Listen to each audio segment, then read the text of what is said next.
Hey guys, I am back on the channel again. I know it's been a long time. I think I just need to admit to myself that I am not a good YouTuber, and you'll get a video when you get a video. Honestly, I think it's just my creative mind. I have like all these ideas in my head, and I want to make everything I see. It's hard to stick to one thing. And then it's like when I'm doing something, I know I could like finish it in like 30 minutes. But recording, you know, you got to set up the camera, and that just takes away from like it just adds more time. And for me, that's a little bit hard because I have so much to do with the shop and setting up and then editing videos and whatever. The video part is just not my strong suit. Sewing is. So in this video, I'm going to show you how I do pot holders. And let me grab the pot holders. So I've been making these. I will tell you a little story. As a child, my mother made pot holders on her sewing machine, and I absolutely loved them and always wanted to make them. I don't know why, that's just my little story. So here are the pot holders that I made. Aren't they adorable? And this is the back. By the way, this fabric was given to me by a friend of mine who comes to the shop every day and helps me out. She found this fabric on Facebook, and there is some other ones. So I'll be doing another color. Look at this one. And so we make these and we put them in the shop. Aren't they adorable? I love it.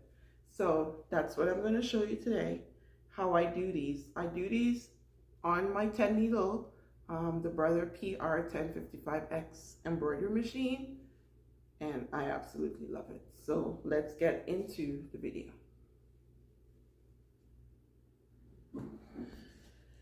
Okay, so these are the pieces that I'm using. This is another fabric that came from an older person who is moving into a retirement home, I think. So this is the fabric. It has like all the veggies. I was trying to decide if I do it this way or if I do it that way. I like the lines running horizontally. I don't know. It depends. I think you could do it both ways. I really do. Like, look at the beets there and then the carrots. But it looks good both ways. So I may do like a set running vertically, and I may do a set running horizontally. So that's a fabric that I have. This fabric I bought years ago, and I'm gonna pair it with this red, but that's not what I'm doing in this video. In this video, I'm pairing it with this purple. I absolutely love that. At first, I was going to pair it with this, which I still think I can do because of the red carrots, but I'm going to try the purple for now. So the first thing I'm going to do is hoop my hoop. And I put the stabilizer in here. Some people use batting for this part, but I really don't want to waste all that batting. And I don't have an 8x8 hoop. So that's why I'm using this big hoop. And I just hoop the stabilizer in there, and then we'll go to the machine and I'll show you the steps. Okay, so I'm at the machine, and there's my design right here, and I just need to get like everything set up, the thread colors and all of that fun stuff before I start the stitch out. So I'm going to set that up and then we'll go from there. All right, so all the threads are set. Usually I'm just using like the white for the stitching on the stabilizer, and everything after that is the coordinating color. So I'm just using purple. So white and purple is what I'm going to be using.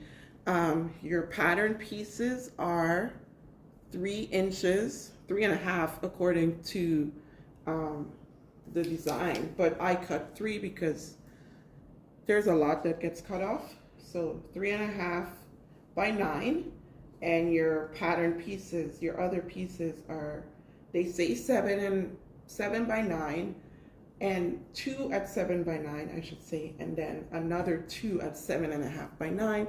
I just cut them all 7.5 by 9. Your fabric, your other part is for your loops. You can use ribbon.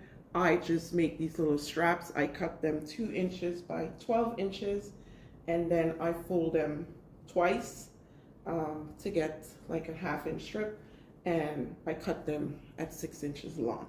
So that's the pieces that I need. In addition to that, you're gonna need 2 pieces of batting. Some people use Insulbrite. I do not like the sound Insulbrite makes. I just don't like it. So I just use 100% cotton batting, and yeah, 2 pieces of those. I cut them like 9 by 9 just to make sure that it covers everything when you're done.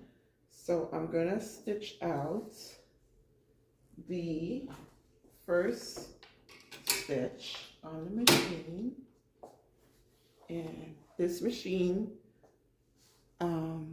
I do this thing called tracing. So I press here just to make sure that it's gonna fit in the hoop, so I don't accidentally stitch my hoop. I do know that it's gonna fit because I've used this hoop multiple times to make this design. By the way, this design is from Designs by Juju, I think it's called. And I don't know if the design is with an S or not, but that's why I got this design. So it's gonna stitch out, and this machine is very noisy. So I am gonna stop talking so that I can put a little music in there. It's not gonna take long. Maybe I will leave it so you can hear.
Okay, so that was the placement line, and now I put the batting down, 1 piece of batting,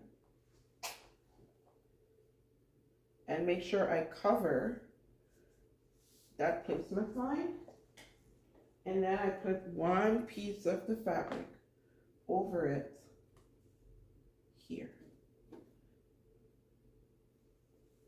There's a lot of this that's going to be cut off. I really do think that it shouldn't be 7 by 9 inches. It should be 6 by 9 inches, in my opinion. But just to be safe.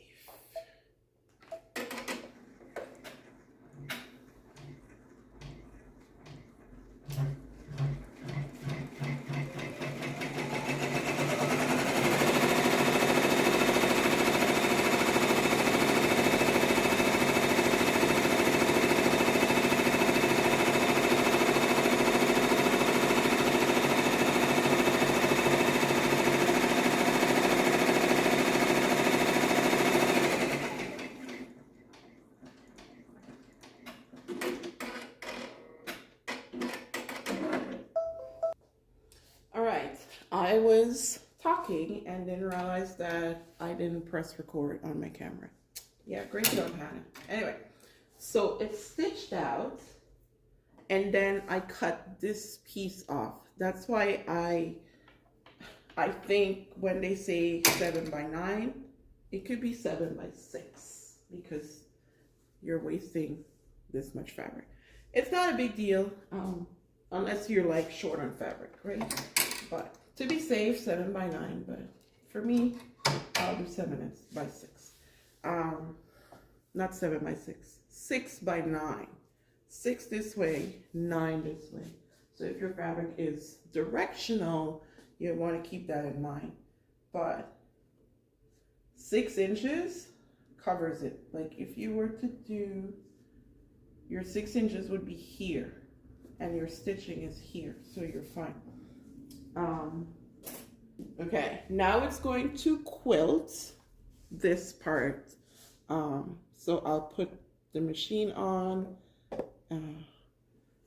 to start doing that. And now it's gonna go to purple thread. I really wanted to get it right, trying to find some balance in my life. I never really put up a fight, and now I'm losing sleep. What if I lost touch? What if I'll never get it right? I try to follow my heart, but I lost it somehow. Wish that someone could say it'll all be okay. Just listen to me as I say. Listen to me as I slow it down. Dreams are yours if you want it. Enjoy the ride, 'cause those ups and those downs is what makes it worth it. Slow it down. Dreams are yours if you want it. Enjoy the ride, 'cause those ups and those downs is what makes it worth it. I never left a stone unturned, trying to find some love in this crazy world. I felt like I was never heard. All I wanted was to be loved. All I wanted was to be loved.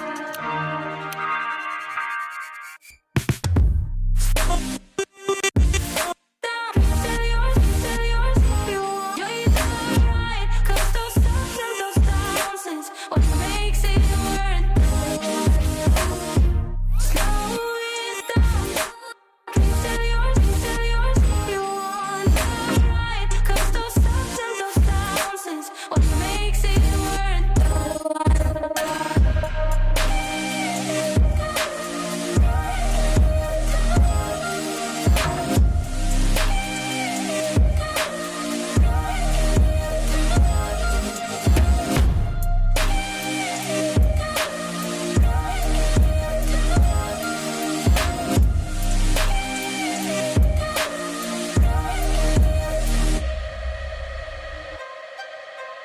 What if I lost touch? What if I'll never get it right? I figured out why my phone wasn't recording. It's running out of storage space, so it was shutting off because I'm pretty sure I remember pushing that button to start. So what is happening is I had to go delete some stuff and come back to this. All right, so it's done quilting, and the next part is to add the purple. Let me move my camera back a bit. Add the purple to here, and then it's gonna stitch this part. So this is the 3 by 9, and it has to get up to here. So that's what it's going to do.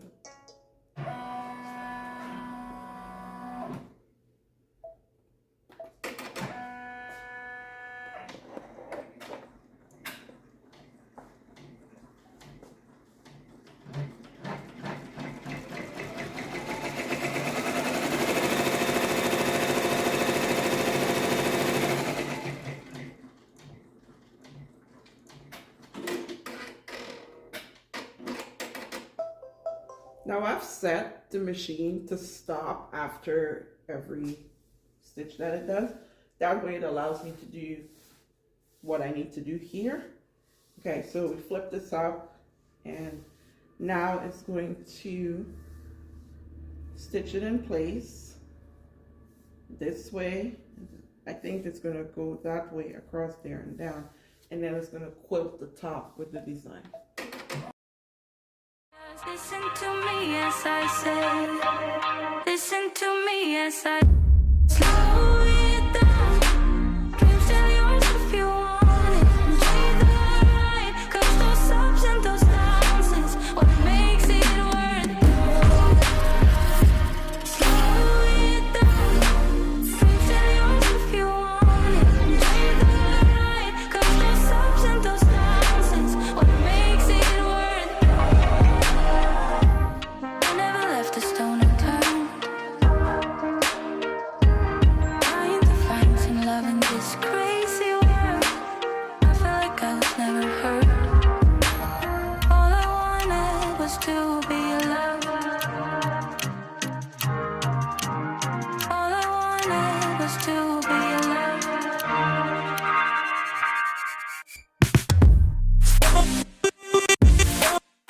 Still yours if you want. You're the right, 'cause those ups and those downs is what makes it worth it. Slow it down. Still yours if you want. You're right, 'cause those ups and those downs is what makes it worth it.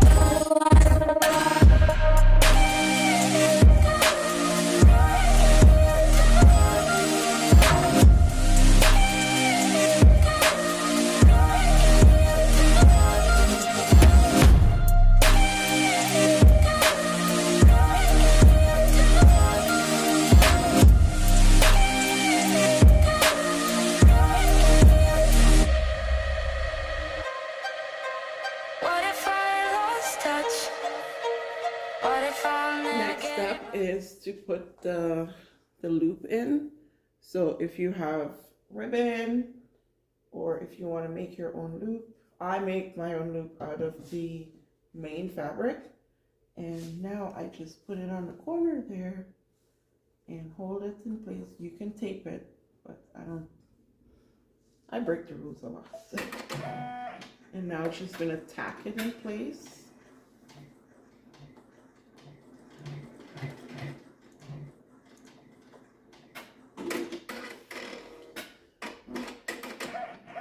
Truth be told, that was not the tacking stitch. That was the stitch to know where to put it. But I know where to put it, and I figured 2 tacking stitch wouldn't hurt. So it's just basically doing the same thing over again.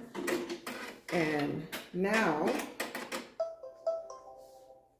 I remove the hoop, flip it over, and now we get to put the next, that was my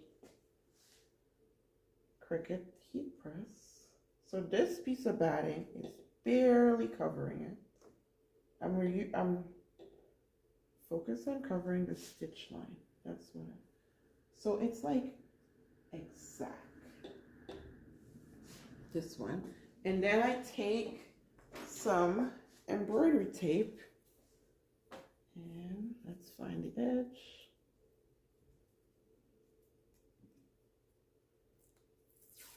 And then I just tape the corners. Some people tape the whole thing, but I don't want to waste embroidery tape. So I just tape the corners. Tape it down there.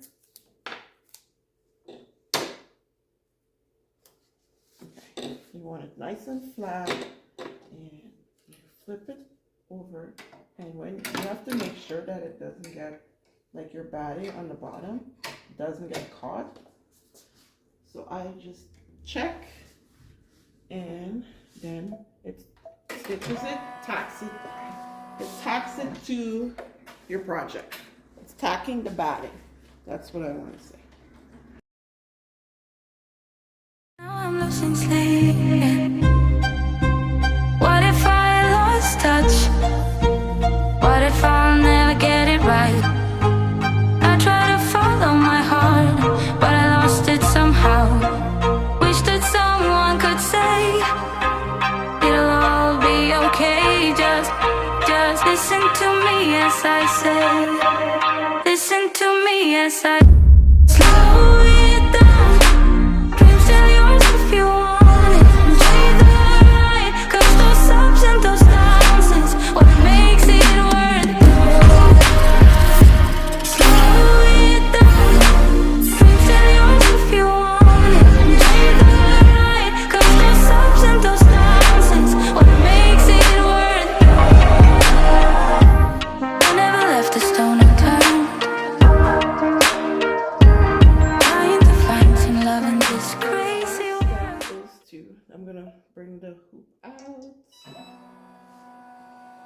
Your last step is to put, actually I'm skipping a step.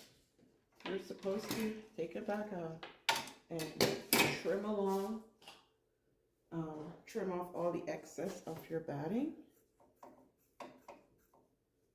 This way. I need to go open the store. I have like 10 minutes before I open the store.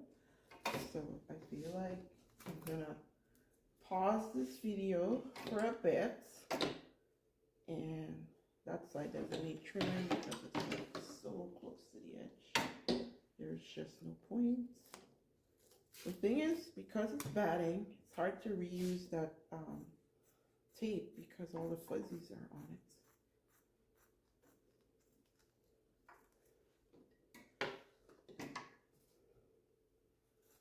Okay, so after I trim this out, I'm gonna open the store, and then once that's settled, I'm gonna come back and finish this video.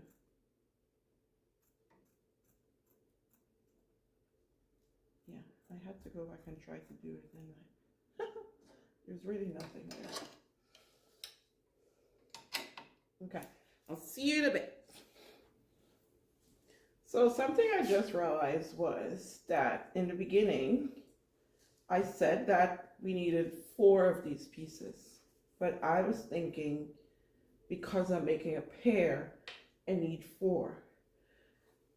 You actually need 3 for a single pot holder. So 1 here, and then this one, and then you need a 3rd one, but this one folds because now you're making the back part. So this has to go like that, and that one has to go here. And I try my best to line up the pattern so that it looks continuous. The one pot holder that I made, I could not get anything to line up, so that's why I put this on the bottom and that on the top. That's why I did that. This one, I can match the pattern a little bit easier than that one. So, as you can see, there it is. This is going to be your opening to turn it inside out. What I do is I put some, what do they call this? It's sticky on both sides. And I cut a strip of it and I put it here.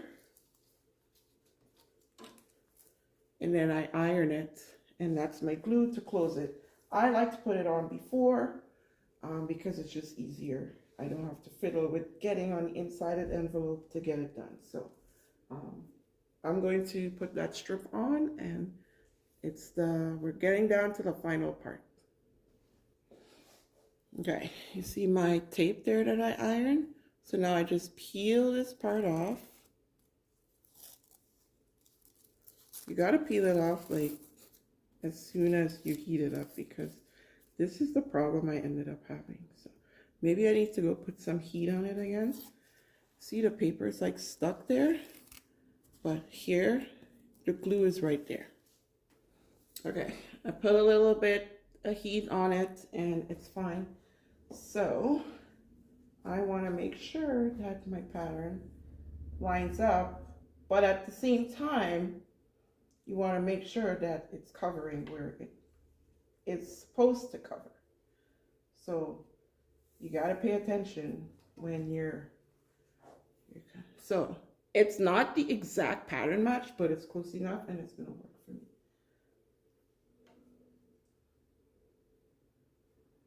So this is what you do. Your folded piece on the bottom, and then you put this on top. It's not going to stick to it until you put heat on that part. And now it's just going to stitch out, and that's it. Oh, Hannah didn't put the hook back on the brackets.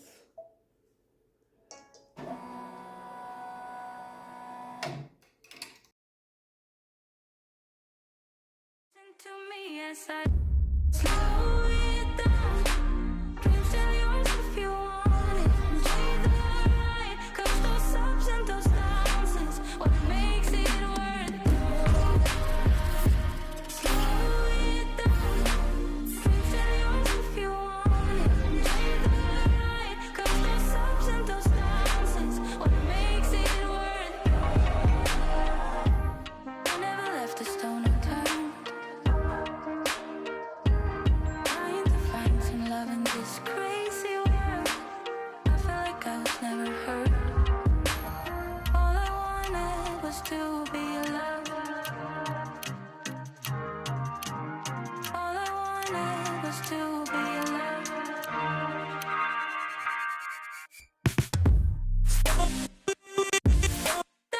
Still yours if you want. You're the right, 'cause those ups and those downs is what makes it worth it. Slow it down. Still yours if you want. You're right, 'cause those ups and those downs is what makes it worth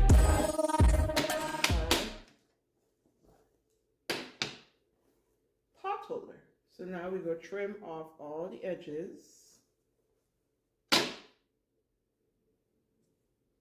And turn it inside out. So to trim the edges, I just like to use railer. What is wrong with me today? A ruler and my rotary cutter. Now my rotary cutter blade isn't as sharp as I want it to be. Yay, it worked. I accidentally rolled it on something yesterday. All I heard was crunch. So I know there's portions of the blade that are not that sharp. And it's actually making me look like a liar right now on YouTube.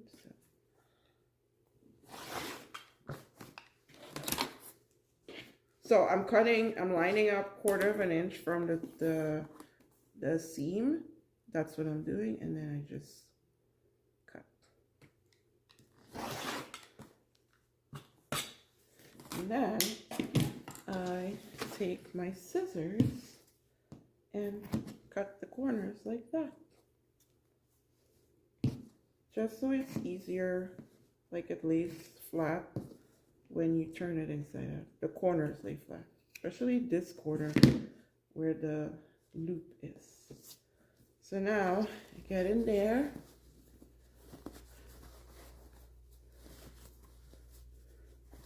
And I turn. And I have this little tool. I call it my turny thing.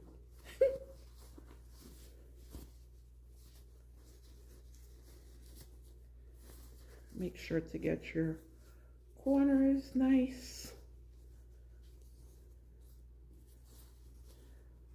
This one I just pull on the hoop, on the loop, and stick your corners. And then the last step is to go to your iron. Once you get everything nice and flat, and give it a good press. And when you give it a good press, this glue that we put on earlier is gonna stick to this, and it's gonna be closed. Make sure you have it in the right place. I personally like to get all my edges ironed first, you know, and get everything in there before I close the seam. So that's your pot holder. That's how I make a pot holder on my multi-needle. So now I have to go and make another single so that I can make a pair. Obviously I gotta like roll the lint or whatever off of it, all the cotton batting, because it gets to go in the shop. So we're gonna hang it up in the shop. We already have some hung up in the store, and yeah, so I'm gonna do all the rest that I have to do for today. Let me turn my camera around. It's really bright here. Yeah, so I'm gonna do what I have to do today. Now my phone is ringing. All right, I'm back. That was someone wanting something done to a jacket. So they're gonna come pretty soon. But yeah, I want to get at least 3 pairs of potholders done before noon. I found these scraps at home. My avocado, I call it my avocado toast fabric. I usually make bowl cozies with this, but I have these scraps that cannot make bowl cozies. So I figure if I put them with this same green fabric, look at that, it's gonna make some really nice avocado toast pot holder. I should find a quilt that's avocado. That would be nice. I'm not gonna search for it, truth be told, but I don't have the time. Anyway, thank you for watching. I cannot promise you when I will have another video, but actually I felt quite comfortable doing this one. I don't know why, but videos, putting myself on social media makes me very uncomfortable. And actually this is the first time that I did this, that I have like no hang-ups or anything. Like, I feel quite, what's the word? It's not comfortable, but I don't know, I just feel like relaxed. I just feel relaxed today. And so I hope you enjoy watching me make potholders, and tell me in the comments if you make potholders and what else you would like to see me make on the Multineedle. I don't have my sewing machine right now because it's in for repair, and I just realized that I have an event to go to and I don't have my sewing machine. So I do have another sewing machine. It's just that I like my Bernina, my big Bernina, to sew on. So it's not as fun sewing on the smaller one. So anyway, thanks for watching. Don't forget to like and subscribe, because I really want to do this more. And maybe because I feel so good today, maybe I'll do another one in a couple days. Who knows? Stay tuned.